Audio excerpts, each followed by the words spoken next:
Hey everybody, it's Jason from the Texas Gun Vault 2, and we're back out here in the garage, and I want to talk about three things. Number one, first impressions. Then I want to thank my Patreons, and then I want to talk a little bit of politics. And I'll save the politics to the end because not everybody likes the politics, and I want to more specifically talk about my thoughts on the upcoming election, and maybe Donald Trump has changed my mind where, as you guys know, I'm not registered to vote, and I was thinking about registering to vote for him, but after his debate, I might not. But I'll explain why, and I'll save that to the end if you don't want to hear me talk about it. But let's talk about the first impressions of the B&T APR308S. This is an integrally suppressed 308 bolt-action rifle, and this thing has the largest suppressor I have ever seen in my life. This thing is pretty darn sweet. You guys know that I love B&T, and they are extremely high quality. In fact, that kind of reminds me of a weird comment that I got on my channel. I'm saving it for the mean comments of the week, but somebody saw a video I did on my HK MP5 where I added all these B&T accessories and furniture to it, and somebody came on there and said, that's a good way of ruining a high-quality gun by putting on poor accessories from a terrible company. B&T is like one of the best in the world. But anyway, this thing's amazing. So I wanted to give you guys my first impressions with it because I was able to take it to the range today. And I'm sorry I'm not able to get the whole thing on the camera. It is big and heavy, and I don't want to hold it like this. This is hands down the quietest 308 rifle I've ever shot. I've shot 308 rifles with a suppressor before. This is crazy quiet. I never knew 308 could be this quiet. The only thing you hear is the trigger being pulled. You hear the supersonic crack of the projectile, and you don't hear anything else. It is so soft. I was blown away by that. But while the quality of this gun is awesome, the aesthetics are awesome, the performance of the suppressor is awesome, in my personal opinion, I did not shoot this rifle as well as I was hoping that I would. It does not seem to be as consistent, and it might be because of the suppressor and the fact that it is integrally suppressed. So maybe it's affecting the velocity of the projectiles a little bit because it's venting off gas before the projectile leaves the barrel. I don't know. I would have to say, as compared to other guns by like LMT or Knight's Armament, where at 100 yards I can get a group, about this big, about that big. On this rifle, the best I could do was about this. And I always have one or two flyers, and I did my very, very best. And I also felt like it was really hard for me to dial in this really high quality Night Force scope. I mean, this thing is awesome because I would get 3 or 4 projectiles on target where I wanted them to, and then I'd have that one flyer. Or I would adjust it a little bit, and then I don't know, it just seems to be inconsistent. I was not happy with the accuracy. I mean, it's definitely accurate, okay? It's definitely accurate, and I have no doubt that the long-range rifle guys are going to laugh at my review. You know, every time I make a video, I always say I'm an average gun guy making average gun content for average gun people. And if I'm reviewing a revolver, I always get the revolver experts telling me how stupid I am. If I review an AK, I get all the AK tards telling me how stupid I am.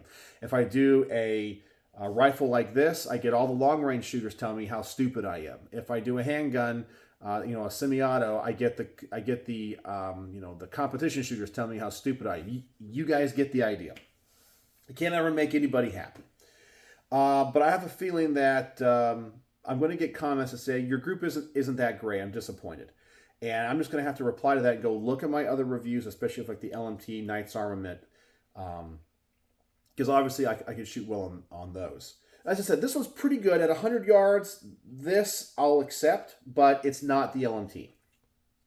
And as I said, from a performance standpoint, it's the quietest 308 rifle I've ever seen. It's scary quiet.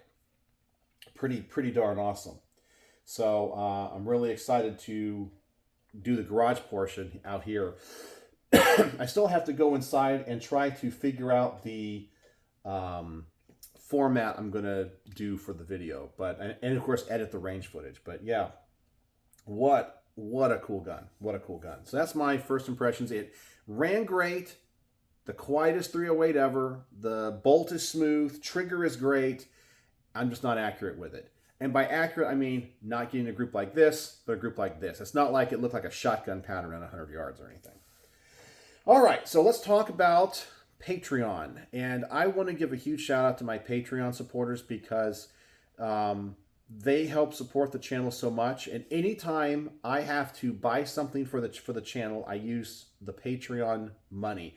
And I already talked about in the recent past about microphones for my lapel mic or my lavalier mic. I always use the Patreon money for that. But I finally wore out my tripod. Let me get it here. And in fact, let me take off the camera, off the tripod here. But I've been using this. I take this thing to the range, use it here in the garage. It's by a company called Faux-Pic. And it's pretty nice. It's pretty durable. I mean, it can get pretty high. You have three leg extensions here. But I've broken one of these latches. The thing here that tightens it down at the bottom, I guess the rubber's coming off. And finally, I broke, where is it again? It was here a second ago. Oh, here it is. Here is the screw that tightens down the adjustment for turning it. And it came out today and I can't get it back in. I think it's cross-threaded. So I had to buy a new one. And these things are like $100. So thank you, Patreons, because your money, I always say I couldn't do this without you, and you guys keep the lights on around here. Thank you so much for being a Patreon supporter, because anytime I have equipment go down, I'm able to just, go to the Patreon money and keep the channel going. So I get a new tripod tomorrow because of my Patreon. So that is your money at work helping to support the project here. And I just wanted to give all of my Patrons a huge shout out and thank them so much. All right, so that was my impressions video and what I wanted to talk about when it came to Patreon. So now we're going to talk politics. So if you want to turn away, I completely understand. And if you watch to this point and you are leaving us, the word of the day, and the word of the day of this video is going to be thanks. Thanks, because I want to thank all of the Patreon supporters. So there you go. Okay, so I'm going to talk politics now. So you have a choice of clicking away. And if you're still here, we can talk some politics. All right, so the politics is, in the recent past, I've told you how I am not registered to vote because I think the Democrats are evil, but I think the Republicans are incompetent and weak. And I think the debate that happened a couple days ago is proof again. And I said, Donald Trump does not learn his lessons. I believe he's well-intentioned, but he surrounds himself by people that give him bad advice, and he listens to the bad advice. And the bad advice I think he got was to do this debate on ABC. We all saw how those moderators treated him differently than Kamala Harris. And we all know that debate was Trump versus those three people, the two moderators and Kamala, and they never fact-checked Kamala. He was in a hostile environment. They were prepared for it, and he should have known that. And he should have said, hey, we're going to do this with different moderators, a different network that is either at least more friendly to his side, or a moderator that's friendly to his side. And they didn't do it.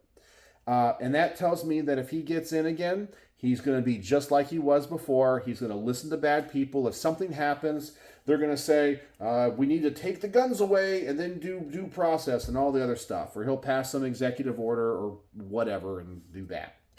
Or he's going to surround himself with people that are going to give him bad advice because he refuses to listen to the good advice. So right now, where I was thinking about registering to vote again because of, his, the assassination attempt and everything.